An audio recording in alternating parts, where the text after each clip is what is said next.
For this example, we're asked to solve the equation 3 times the absolute value of negative m plus 2 is equal to 15. So the first thing that we want to do when we're solving absolute value equations is we want to make sure that we're in standard form. Standard form means we have the absolute value on one side and we have everything else on the other side. So that means that we should only see one thing on this left-hand side of the equation that's just the absolute value bit. I hope you can see that there's a problem, and the problem is this 3.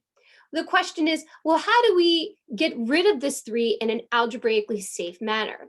So as I was reading through this question, remember in the beginning, we called this 3 times the absolute value. And remember that the inverse operation of times or multiplication is division. So the first thing we're going to do is to divide both sides of this equation by 3 to get it into that standard form.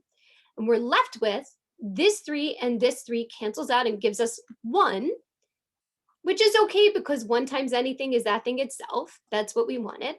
And on the right-hand side of the equation, we have 5. Now, once we have the absolute value by itself equal to some integer value on the right-hand side or some numerical value on the right-hand side, then we can rewrite the equation twice. Again, absolute value is a distance function. So because we're trying to figure out what are the possibilities for the distance from 0 to be 5, well, we know those two possibilities are positive 5 or negative 5, right? Whatever number we have to put in here, the distance from 0 has to be 5 units.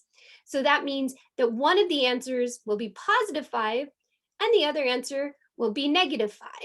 And whatever's in the absolute value, that's just going to stay the same. So now we have two different linear equations we have to solve in order to solve this absolute value equation.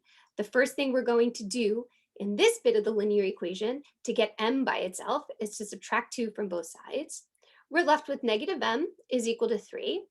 Now remember, this negative is the same thing as saying negative 1. So you can write that in there if it helps you. To get rid of that negative 1, we're going to divide both sides of the equation by negative 1. And our first solution looks like it's negative 3. Now let's take a look at our second solution that we get from over here. Negative m plus 2 is equal to negative 5. Well, the first thing we're going to do is to subtract 2 from both sides of the equation. We're left with negative m is equal to negative 7, right? Negative 5 minus 2 gives us negative 7.